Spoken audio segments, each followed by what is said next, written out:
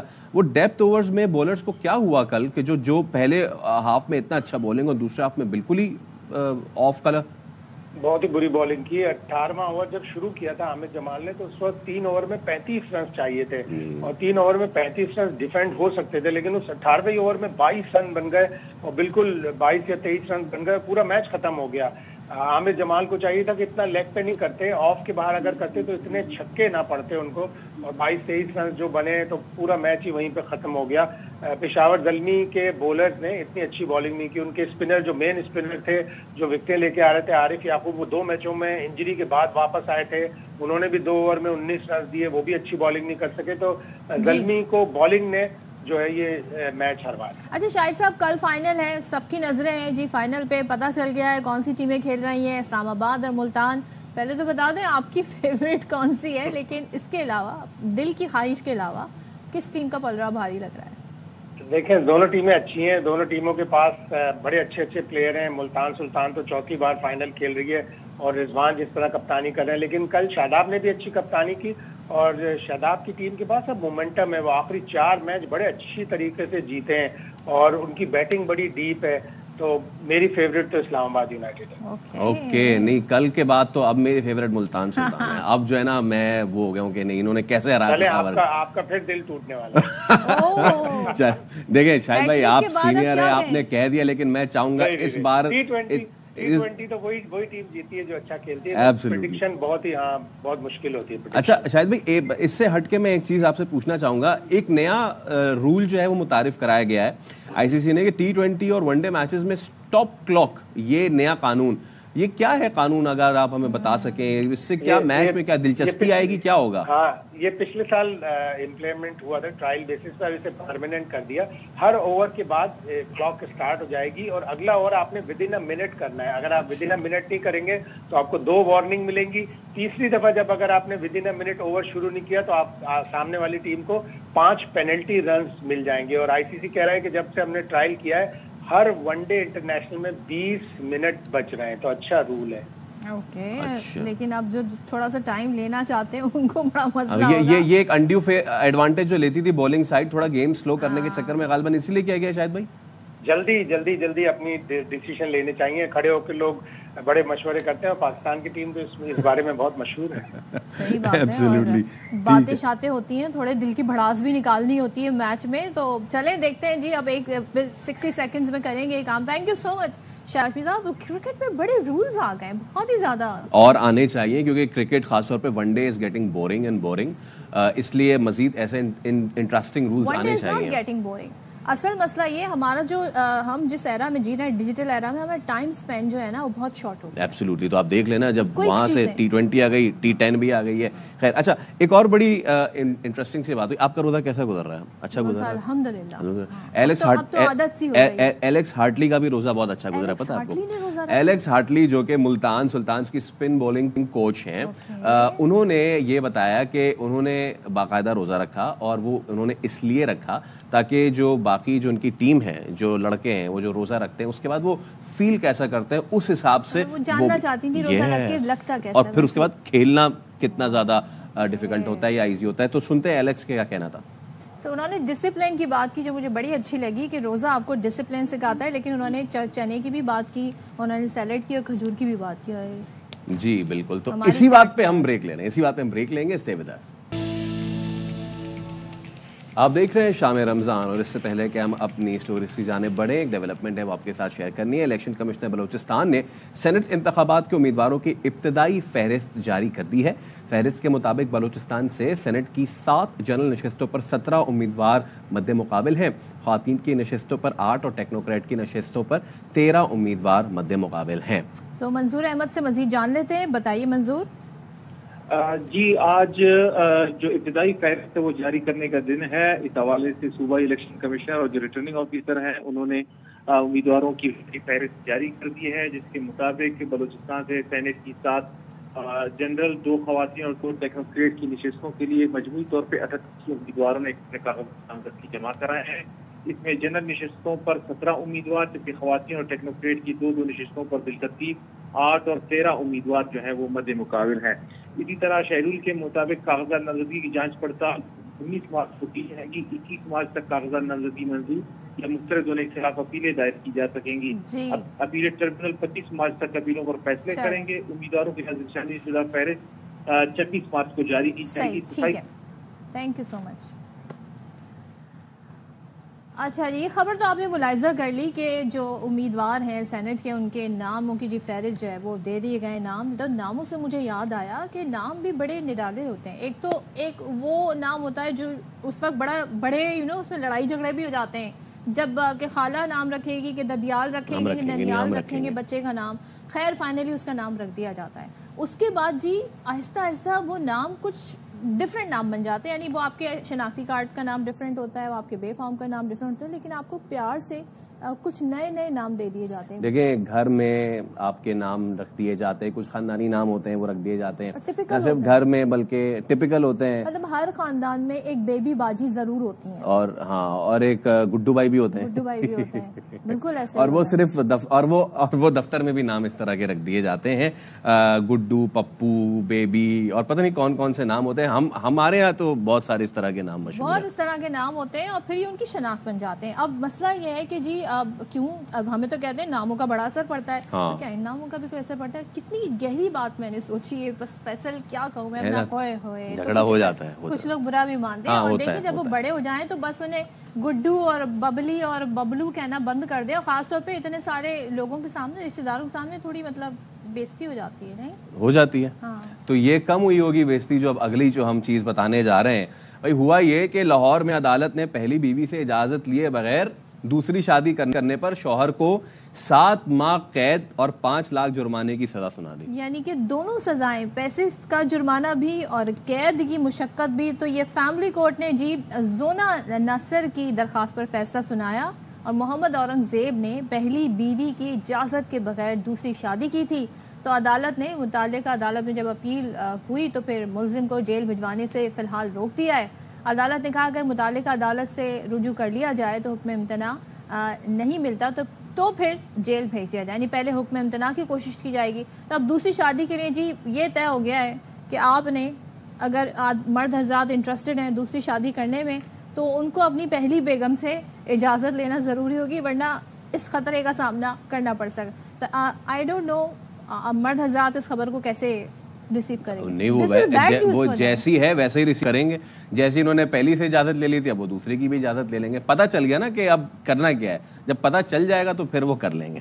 ٹھیک ہے جی، اب آگے بڑھتے ہیں۔ ویسے کریں گے ضرور، مگر کرنی چاہیے، کرنے شادی میں تو کوئی برائی نہیں ہے ویسے، بائی دا وے ہے۔ اور اس پہ جو کامنٹ ہوا تھا وہ ہم آپ کو بتا نہیں سکتے پیچھے، اس پہ ہم بعد میں کبھی بات کریں گے۔ لیکن اب دیکھیں جی، ڈیجیٹل زمانہ ہے، ڈیجیٹل دور ہے، اور کوئی بھی آتا ہے اور وائرل ہو جاتا ہے تو لوگوں میں بڑی پذیرائی ہو جاتی ہے، لیکن کچھ ایسا کانٹینٹ ہوتا ہے جو دل کو چھو جاتا ہے، اتنا معصوم اور اتنا بھولا اور اتنا ٹرو، اتنا ریئل ان نیچر۔ آپ اب سمجھ گئے ہوں گے کہ ہم کس کی بات کر رہے ہیں، اور اب تو ان کے ملینز میں فالوورز ہو گئے ہیں، ان کی شہرت اتنی بڑھ گئی ہے ماشاءاللہ سے کہ خبریں یہ آ رہی ہیں کہ ان دونوں ننے ویلاگر جو ہیں ان کو گوگل اور یوٹیوب نے بھی اب بلا لیا ہے، دل جیت لیا بھائی انہوں نے گوگل اور یوٹیوب کا، اور خاص طور پہ جی سیمینار کے لیے انہیں امریکہ میں مدعو کر لیا۔ اور کوئی بلائے نہ بلائے، ہم نے تو بلا ہی لیا ہے، کیونکہ آپ روزانہ ان کو ہماری رمضان ٹرانسمیشن میں دیکھتے ہیں، اور وہاں بھی یہ بڑے شگوفے چھوڑ رہے ہیں۔ بائی دا وے ان کی ایک لیٹسٹ ویڈیو آئی جس میں نا وہ جب یہ اسکردو سے روانہ ہو رہے تھے جہاز میں، تو وہاں پہ جو پائلٹس تھے نا وہ سارے کھڑے ہوئے تھے، وہ پائلٹس بھی ان سے بڑے ہنسی مذاق سے بات کر رہے تھے کہ ہم تو آپ کا انتظار کر رہے تھے۔ تو انہوں نے کہا کہ ناظرین یہ میں ہوں اور یہ سارے جہاز کے ڈرائیور کھڑے ہوئے وہ پائلٹ بیچارے اس دن کے لیے بنے تھے کہ ان کو جہاز کا ڈرائیور کہا جائے۔ بٹ یہ معصومیت ہوتی ہے یہ بچوں کی، اور یہی پیارا پن ہوتا ہے جس سے ہم سب محظوظ ہوتے ہیں، اور دونوں ماشاءاللہ زبردست کام کر رہے ہیں، اور اس چیز کا کریڈٹ ان کے والد کو بھی جاتا ہے۔ اچھا دونوں بہت اچھے بچے بھی ہیں، بہت اچھے بچے۔ بھائی اب اس موقع پہ تو ہم یہی ریکویسٹ کریں گے کہ اب کیونکہ یہ آ ہی رہے تو ان کو کسی دن اسٹوڈیو میں بھی بلائیں، ہم سے بھی بات وغیرہ کروائیں، انشاءاللہ ہم آپ سے وعدہ کرتے ہیں ان کو بلائیں گے۔ ابھی ہم بریک لے رہے ہیں، اس کے بعد حاضر ہوں گے، پلیز اسٹے ود اس۔ تو شام رمضان میں ایک بار پھر آپ کو خوش آمدید کہتے ہیں، اور جیسے جیسے ہم سیگمنٹس کی طرف آگے بڑھتے ہیں، بیچ میں کچھ سٹوریز آ رہی ہوتی ہیں، کچھ اپڈیٹس ہوتی ہیں جو آپ کے ساتھ ہم شیئر بھی کرتے ہیں۔ تو ایسے ہی خبر ہے پاکستان تحریک انصاف نے شمالی وزیرستان میں سیکیورٹی چیک پوسٹ پر دہشت گرد حملے کی مذمت کی ہے اور پاک فوج کے ساتھ بہادر سپوتوں کی شہادت پر دکھ اور افسوس کا اظہار کیا ہے. ترجمان پی ٹی آئی نے جاری بیان میں دہشت گردوں کا مقابلہ کرنے پر فورسز کے بہادر جوانوں کو خراج تحسین پیش کیا ہے. سیکیورٹی فورسز کے بہادر سپوتوں نے دہشت گردوں کے ناپاک عزائم کو خاک میں ملایا ہے. خواتین و حضرات، پاکستان اور معیشت جھولی دامن کا ساتھ اور معیشت کو بہتر کرنا ہی اب موجودہ حکومت کی اولین ترجیح ہے.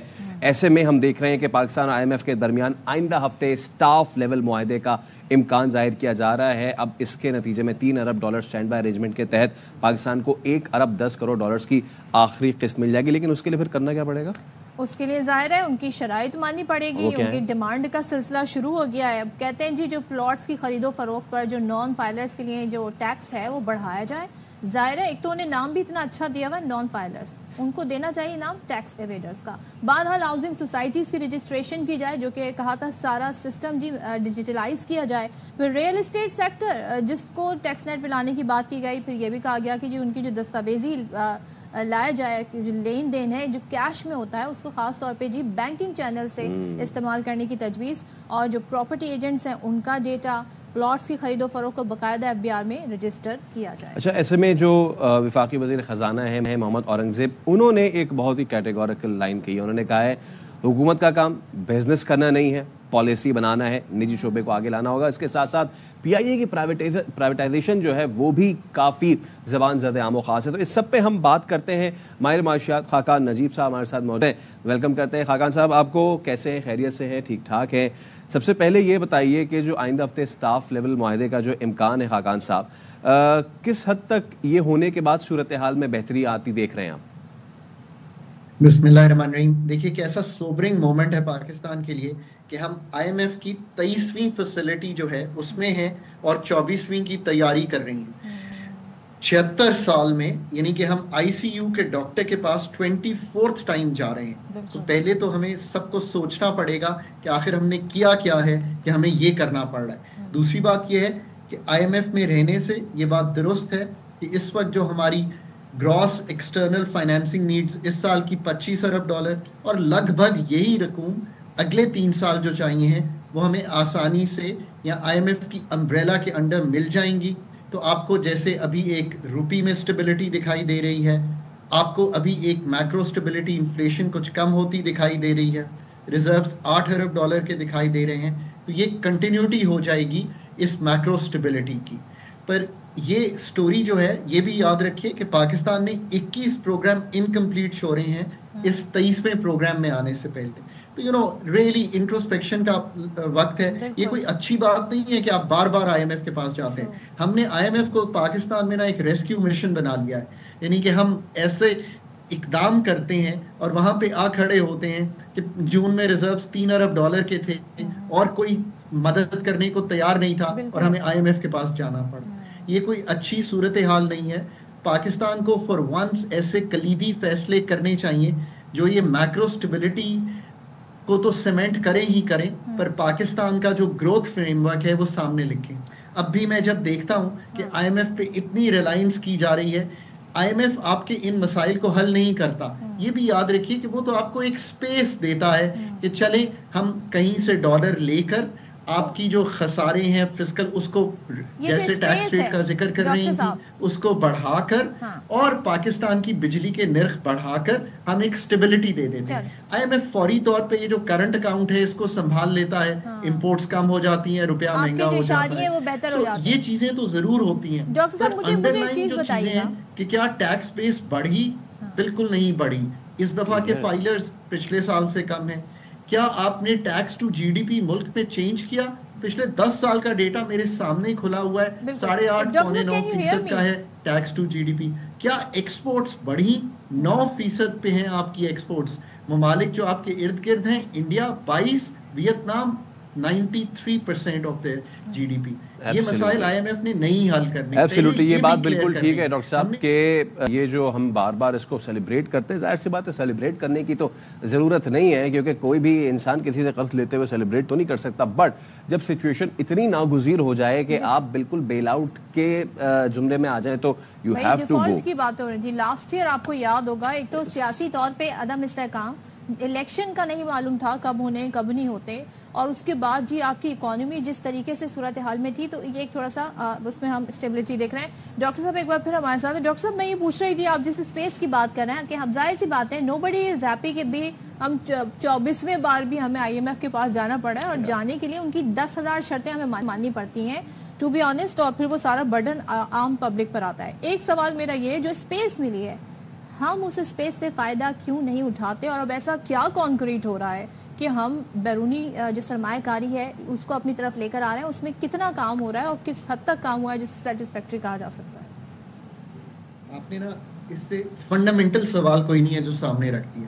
سو اگر آپ کو یہ اسپیس مل گئی ہے تو آج آپ یہ طے کیجئے نا کہ FPR کی کیا اصلاحات ہیں جو کر کے آپ پاکستان کا جو ٹیکس نیٹ ہے وہ براڈن کر دیں گے, ایگریکلچر میں بھی, ریٹیل میں بھی, ریئل اسٹیٹ میں بھی, یعنی کہ ان سب لوگوں پر ٹیکس لگائیں گے جو ٹیکس کی مد میں یا تو اپنی سخت کے مطابق نہیں دے رہے یا دے ہی نہیں رہے. 2-3 ارب روپے کا پورے ملک سے ایگریکلچر انکم ٹیکس کلیکٹ ہوگا. آپ ذرا مجھے بتائیے, جو 22% ہے ہماری پوری اکانومی کے حجم کا, یعنی کہ پورا ملک جو ہے جس کو آپ کہیں گے 80%, وہ تو ٹیکس دے گا 9,400 ارب, اور جو 22% رہ گیا ہے وہ ٹیکس دے گا 2 سے 4 ارب روپیہ. تو خود سوچئے نا کہ پھر کیا کرنا ہے. ریٹیل کیا میرے خیال ہے 25 لاکھ ریٹیلر اور ہول سیلر ہے, 25-30 ہزار رجسٹرڈ ہے. اب آپ بتا دیجئے کیا کرنا ہے. That is why you keep going to the IMF, because you run out of money, because آپ کلیکٹ ہی نہیں کر پاتے. اور یہ جو آپ کا فسکل کا خسارہ جب 8,500 ارب ہوگا, 30 ارب ڈالر کا خسارہ پاکستان اس سال کرے گا. IMF کا پروگرام بھی ہے, ساری کوششیں کر کے بھی دیکھ لی ہیں. اب آپ مجھے بتا دیجئے کہ یہاں سے کیا کرنا ہے. اور پھر انرجی سیکٹر جو پورے ملک کو بٹھا رہا ہے, اس کی تنظیم نو کیسے کرنی ہے, اس کا کوئی پلان تو سامنے رکھیے.